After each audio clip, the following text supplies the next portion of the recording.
সময় সংলাপে স্বাগত জানাচ্ছি। আমি তুষার আব্দুল্লাহ। সময় সংলাপে আমার সঙ্গে যোগ দিচ্ছেন শাকুর মজিদ। শাকুর, আপনাকে স্বাগত সময় সংলাপে। এই যে আমরা ঈদের মুখোমুখি অবস্থানে আছে, আমরা ঈদের দিকে, ঈদ উৎসব, ঈদ উৎসব তো আসলে পর্যটনের একটা মৌসুম বলা যায়। আমরা দেখছি যে ঈদের সময় স্থানীয় পর্যটনের চেয়ে বহির্মুখী অনেকেই ঈদের সময় দেশে থাকেন না।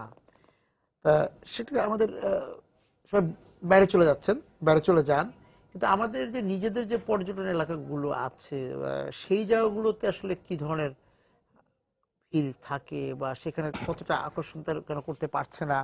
দেশের ভেতরে আমাদের দেশে যে একটা জায়গা থেকে আরেকটা জায়গায় যাওয়ার যে বন্দোবস্তটা, যোগাযোগ ব্যবস্থাটা এবং এখানে কি আছে এটা পর্যটনে এক্সপ্লোর করার একটা বিষয় থাকে। এসবের সীমাবদ্ধতাই মূলত আসলে আমাদেরকে, যাদের একটু স্বাচ্ছল্য আছে, সামর্থ্য আছে, তাদেরকে বিদেশে ঠেলে দেয়। ঈদের ছুটিতে একটা 4-5 দিনের একটা বড় ছুটি পাওয়া যায়। তো এই ছুটিটা নির্ভর করছে যে আসলে কে কোথায় কিভাবে এটা কাটাবে, অবকাশ কাটাবে। আমাদের বেশিরভাগ মানুষেরই, ঢাকা তো খুব র্যাপিডলি ডেভেলপড একটা সিটি। এখানে প্রথম প্রজন্মের মানুষগুলোই এখানে মূলত বড় হচ্ছে এখন পর্যন্ত। তো এদের একটা বিরাট অংশ আসলে তাদের গ্রামে ফেলে আসছে তাদের শৈশব স্মৃতি। সুতরাং এরা আসলে দেশে যাওয়া মানে দেশের মধ্যে কোথাও বেড়াতে যাওয়া মানে হচ্ছে নিজের মাতৃভূমিতে ফেরত যাওয়া। এটাই সবচেয়ে বড় বিনোদন। মূলত ঈদের পর্যটনটা হচ্ছে আমাদের সবার গ্রামে ফেরত যাওয়ার পর্যটনটা।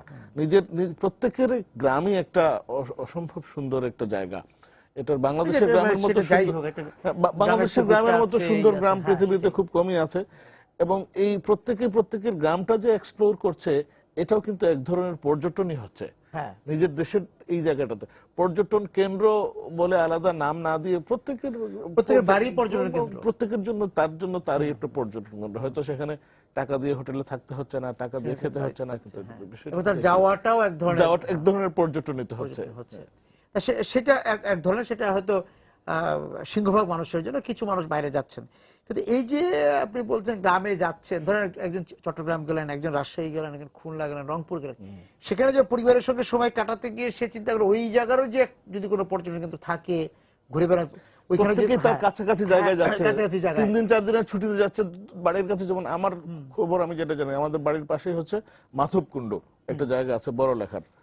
তো ওই সময় ঈদের পরের দিন কারো কোনো সুযোগই নাই ওই জায়গায় যাওয়ার। মনে হচ্ছে যেন স্টেডিয়ামের খেলা ভাঙছে। আমি একবার গিয়েছিলাম, এরকম হচ্ছে। হাজার হাজার মানুষ, শত না, হাজার হাজার মানুষ, সবাই আশেপাশে রাতারগুল। তো এই জায়গাগুলো একেবারে টইটুম্বুর হয়ে যাবে।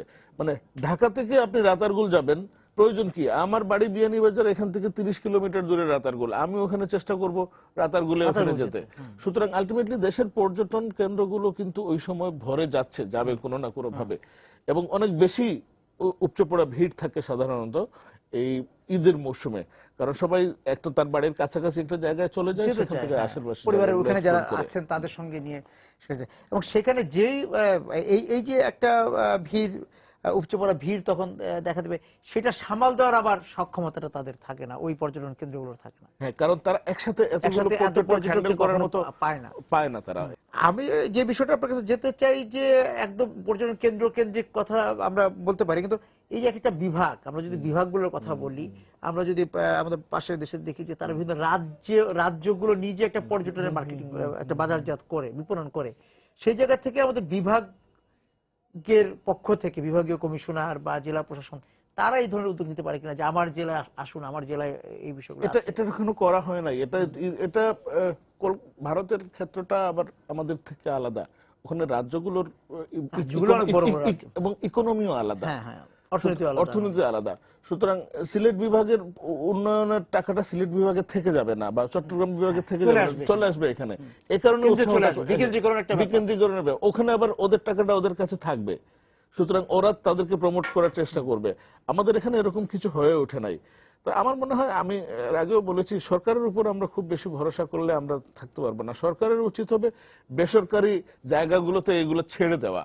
তাহলে ব্যক্তিগত উদ্যোগে যদি কিছু হয়, পাবলিকের কাছে ছেড়ে দিলে পাবলিক এটা করতে পারবে। কিন্তু সরকারকে তো অবকাঠামোটা দিতে হবে।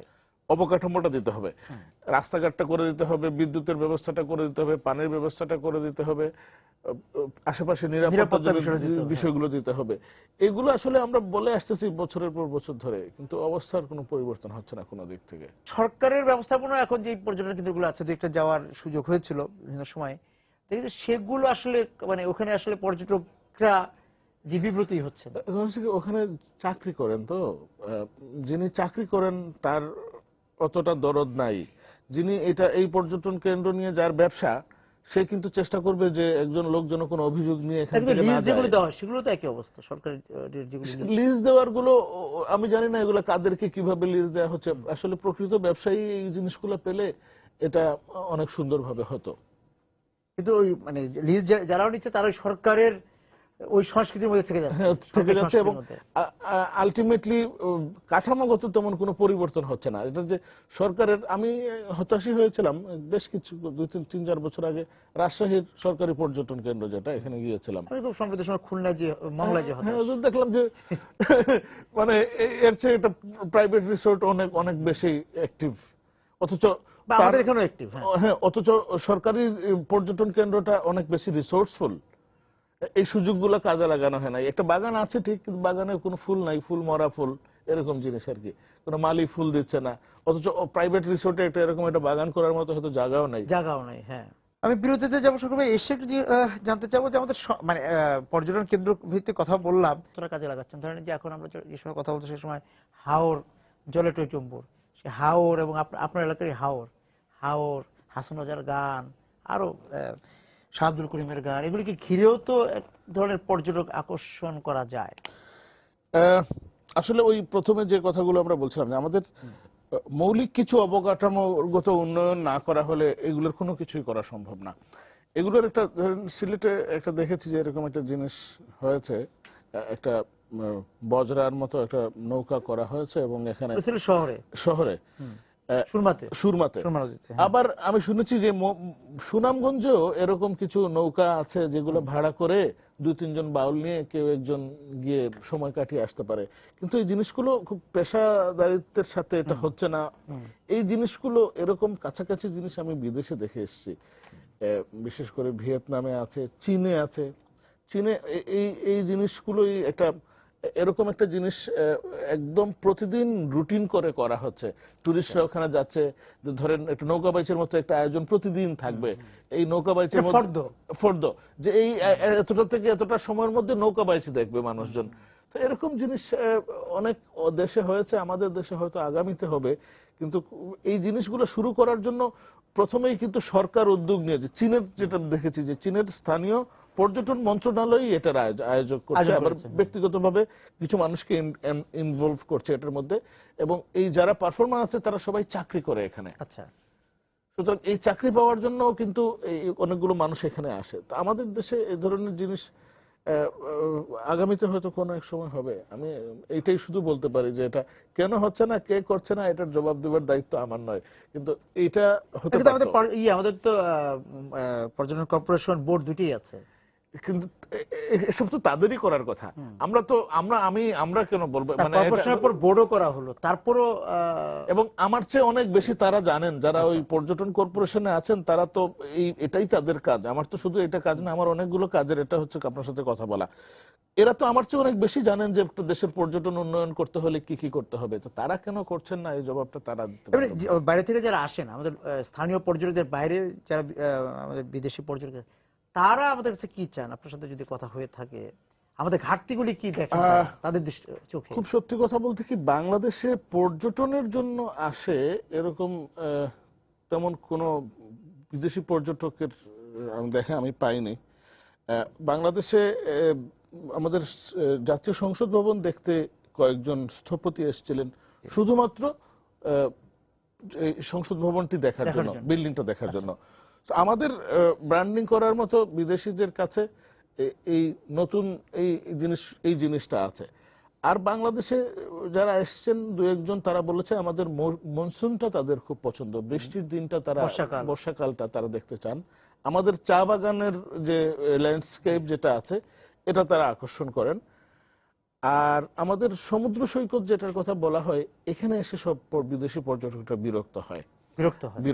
তার কারণ হচ্ছে আমাদের সমুদ্র সৈকত, কক্সবাজার সমুদ্র সৈকত নিয়ে যে কথাগুলো বলে ব্র্যান্ডিং করা হয়, ওখানে পৌঁছে সেরকম কিছু তারা এখানে দেখেন না, পাওয়া যায় না, পান না।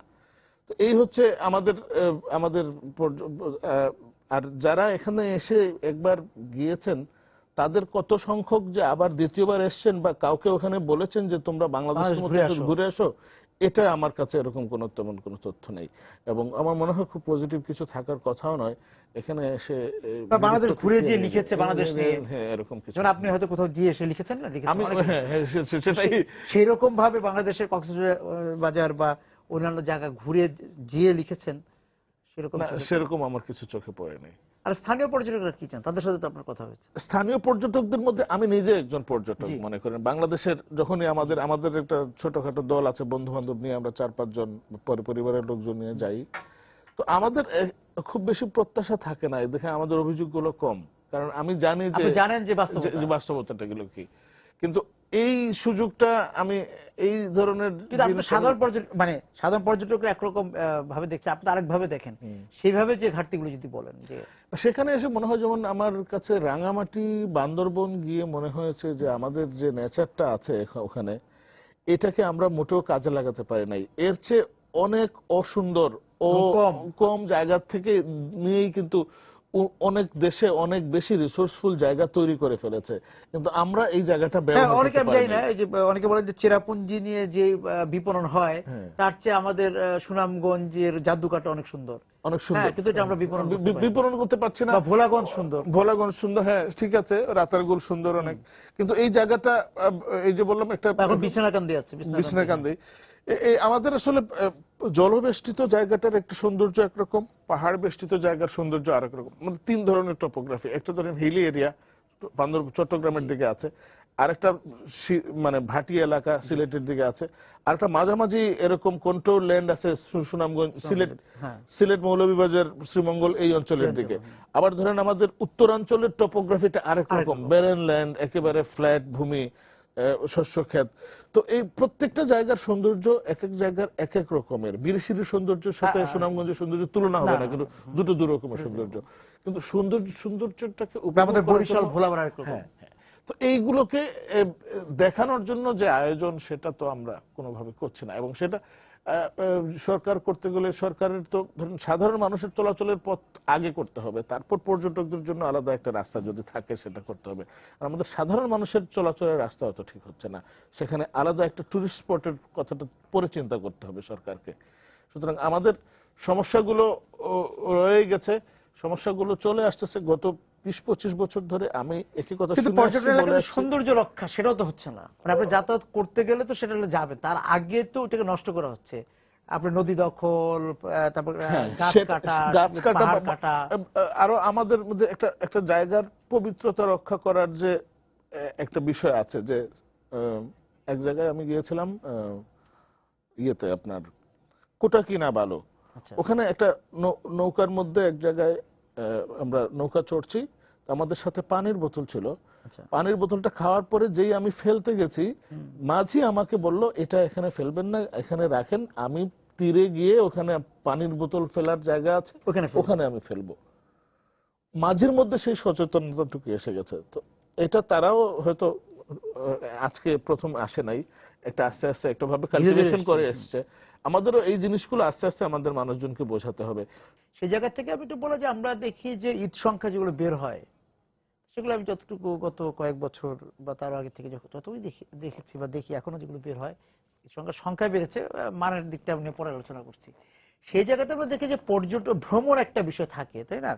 আমরা দেখি যে মানে যারা ভ্রমণ নিয়ে লিখেন, তারা এই ঈদ সংখ্যাগুলোতে, এটা সম্পাদকীয় নীতির নিয়ে আপনি কথা বলতে পারেন, তারা বিদেশের ভ্রমণ নিয়ে বেশি লিখেন, যে তাদের বিদেশের ভ্রমণের অভিজ্ঞতা। কিন্তু ঈদ সংখ্যা যদি আমার স্থানীয় পর্যটন এলাকা নিয়ে, কোন একটা স্পট নিয়ে যদি, কারণ এখানে যারা ভ্রমণ নিয়ে লিখেন তারা সবাই কেউ খুব ভালো সাহিত্যিক, কেউ মানে যার যার অবস্থান থেকে আছেন, তারা যদি সেটাকে বর্ণনা করেন, তাহলে তো আমাদের স্থানীয় পর্যটকরা প্রণোদিত হবেন, উৎসাহিত হবেন সেই জায়গাটিতে যাওয়ার জন্য। আমি স্থানীয় পর্যটন কেন্দ্রগুলোকে নিয়ে আমাদের যে রেগুলার ইস্যুস গুলো বেরোয় পত্রিকার, সেটা দৈনিক হোক বা সাপ্তাহিক, সেগুলোতে অনেক বেশি গুরুত্বের সাথে থাকে আমি দেখি। সেটা রুটিনের মতো থাকে। হ্যাঁ, আবার ধরেন একজন ভ্রমণ কাহিনী, তার সম্পাদকীয় নীতি থেকে তারা হয়তো অন্যভাবে চিন্তা করেন যে আমাদের দেশ তো আমাদের জানাই আছে, একটু বিদেশের অভিজ্ঞতা নিয়ে কে লিখলো এটা বোধহয় আমাদের পাঠকরা পড়বে। আসলে কোন বিষয়ের উপরে কোন লেখাটা ছাপা হবে এটা তো লেখকরা নির্ধারণ করেন না, এটা পত্রিকার সম্পাদকীয় তারা করে থাকেন।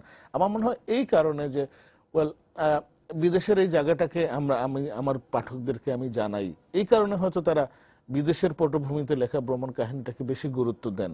তবে দেশে আমি দুই একটা কম সংখ্যায় অনেক কম, কিন্তু স্থানীয় জিনিসগুলো নিয়েও আসে। হ্যাঁ, এমনিতে ধরেন যে আমাদের যে নিয়মিত যে পাতাগুলো বের হয় বিভিন্ন পত্রিকাগুলোর ক্রোড়পত্র যেগুলো বের হয়, সেগুলোতে থাকে কোথায় যাবেন, কিভাবে যাবেন, সেটা থাকে।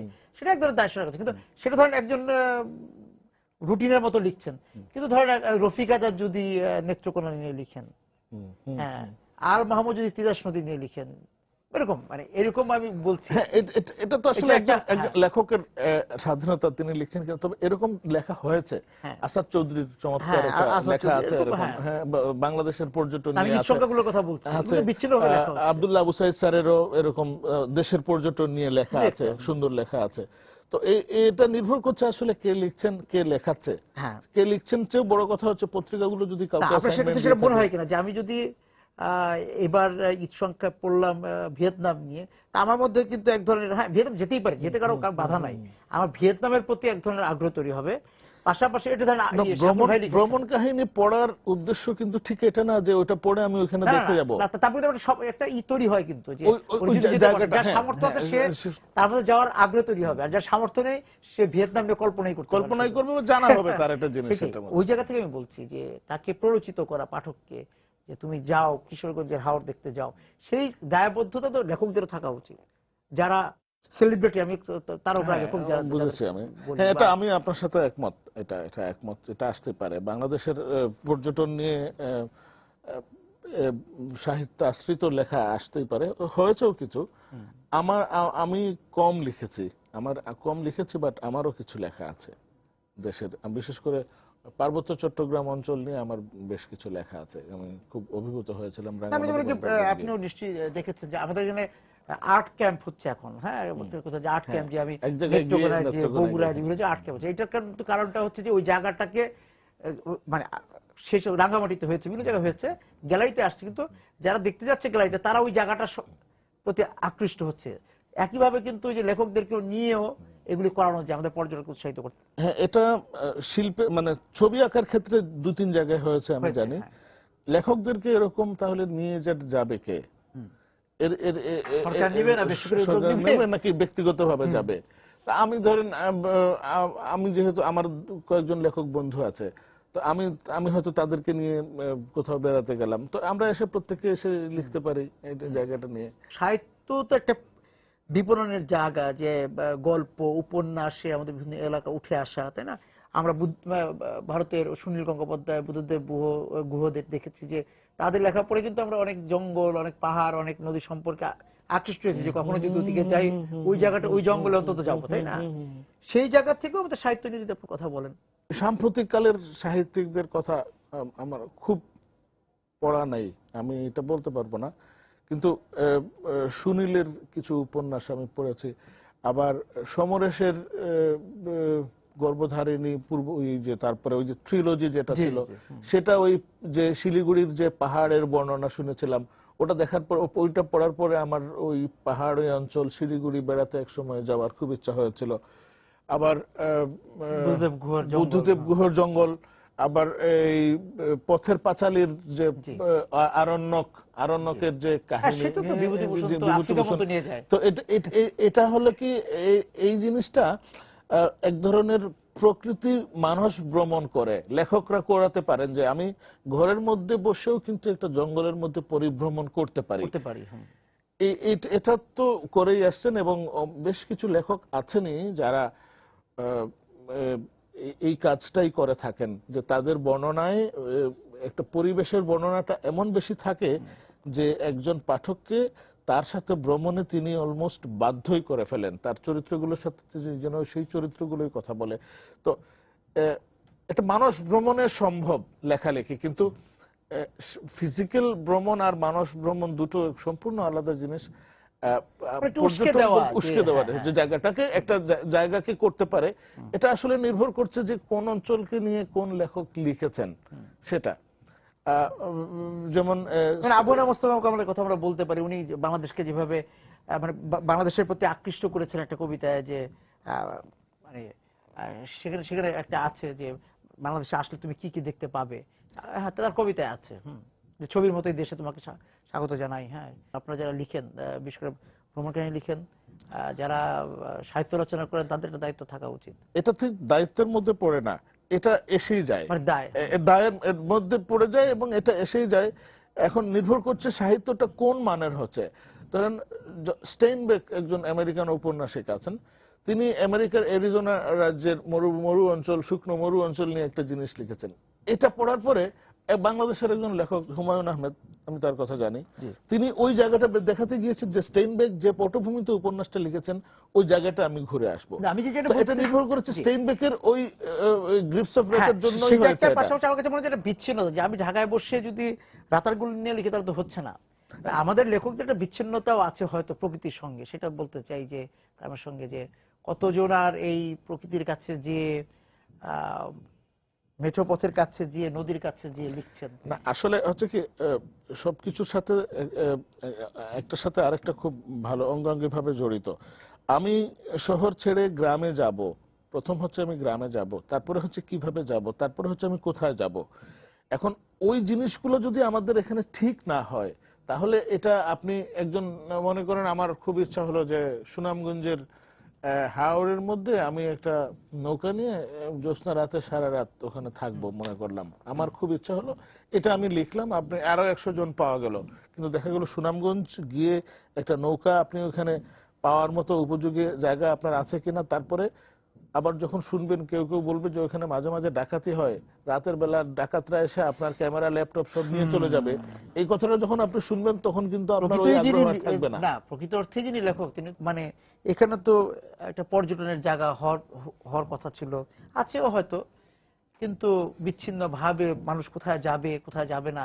আসলে পর্যটন তো নির্ভর করে আসলে কৌতূহল থেকে যে আমি এই জায়গাটাতে দেখতে যাব, কেন যাব। মূলত আমাদের নতুন ঢাকায় তেমন কিছু দেখার ছিল না কিছুদিন আগেও, এখন কিছু জিনিস হয়েছে। আমাদের দেখার যা কিছু ছিল সব পুরন ঢাকায়।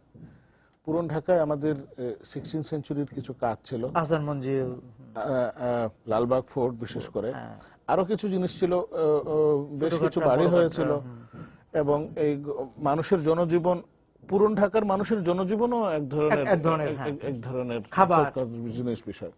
কিন্তু ওই যে আগের কথাগুলো, ওখানে যাবে কি করে, আপনি যাবেন কি করে, ফিরবেন কি করে, এই কারণে মূলত এই যাতায়াত ব্যবস্থার কারণে পুরন ঢাকাটাকে আমরা আসলে ব্যবহার করতে পারছি না। নতুন ঢাকায় আমাদের যে জিনিসটা হয়েছে, আমাদের কিছু উদ্যান আছে। আমাদের একটা হচ্ছে এই শেরবাংলা নগর কেন্দ্রিক সংসদ ভবন কেন্দ্রিক যে জায়গাটা, নতুন যেটা তৈরি হয়েছে হাতিরঝিল অঞ্চলটা, মূলত এই খোলা জায়গাটুকু দেখা ছাড়া আসলে আমাদের ঢাকা শহরে আর কিছু। আপনি যখন বাইরে যান সবসময় যে অরণ্যের কাছে যান, নদীর কাছে যান তা তো না, অনেক সময় শহরের কাছেও যান, আর সেখানে শহরেরও দেখার বিষয়। শহরের দেখার বিষয় হচ্ছে, শহরের দালান কোঠা তো বেশিক্ষণ দেখা যায় না, শহরের এমিনিটিস গুলো উপভোগ করতে হয়।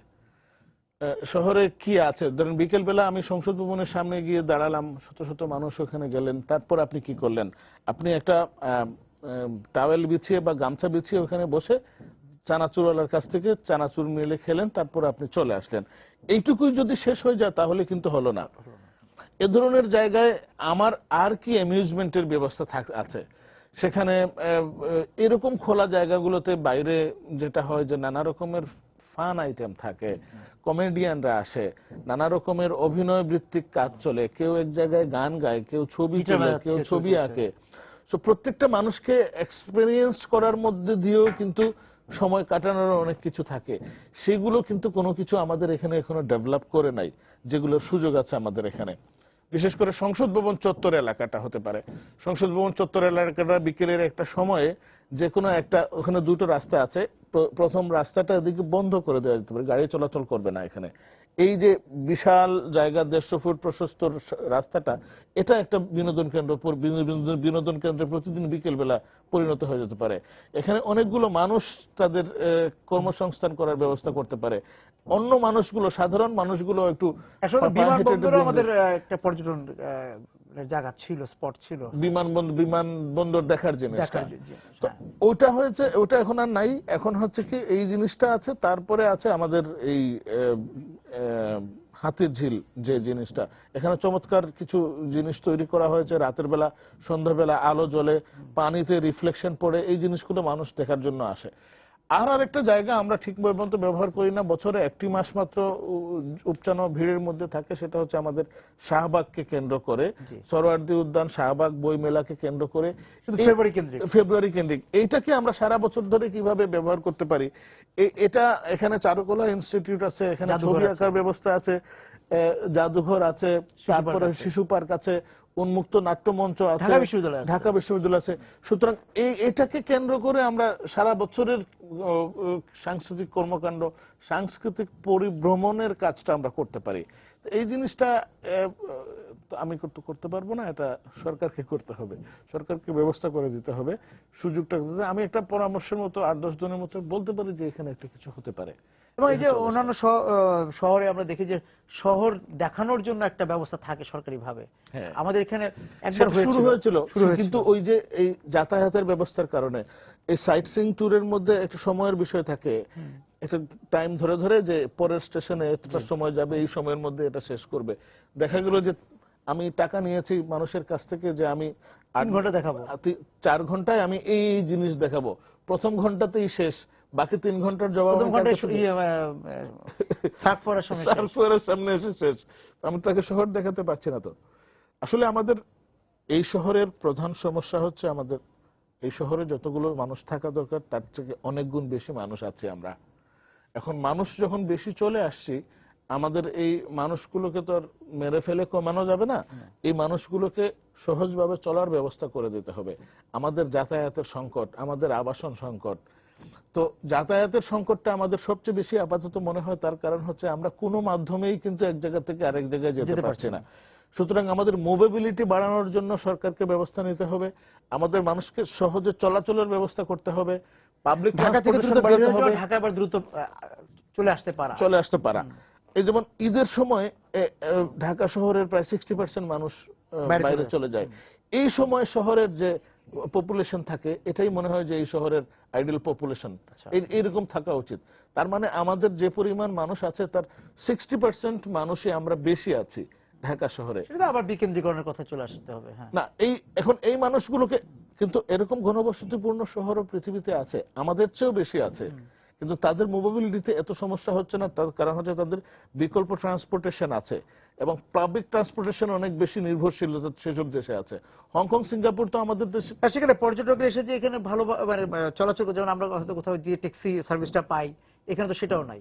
হ্যাঁ, সেভাবে ট্যাক্সি সার্ভিস নাই, ট্যাক্সি সার্ভিস গুলো ছিল, গণপরিবহনে আমাদের বেশি জোর দিতে হবে, বাসের দিকে বেশি জোর দিতে হবে। তার কারণ হচ্ছে তাতে অনেক বেশি মানুষকে একসাথে, রেলের প্রতি, রেল তো শহরের ভিতরে এখন হঠাৎ করা যাচ্ছে না, কিন্তু বাসের ব্যবস্থাটা করতে হবে, এবং ফুটপাথটাকে পরিষ্কার রাখতে হবে।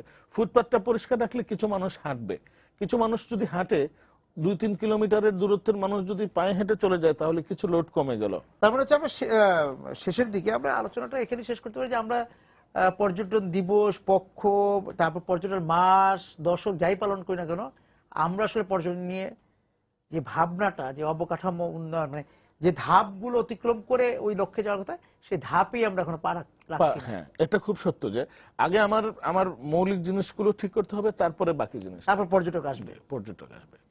তবে আপনাকে অনেক ধন্যবাদ আজকে সময় সংলাপে যোগ দেওয়ার জন্য। দর্শক যারা ছিলেন সময় সংলাপে এতক্ষণ আমাদের সঙ্গে আলোচনায়, আপনাদেরকে ধন্যবাদ জানিয়ে শেষ করছি আজকে সময় সংলাপ। দেখা হবে আগামী দিন। সবাই সুন্দর থাকুন।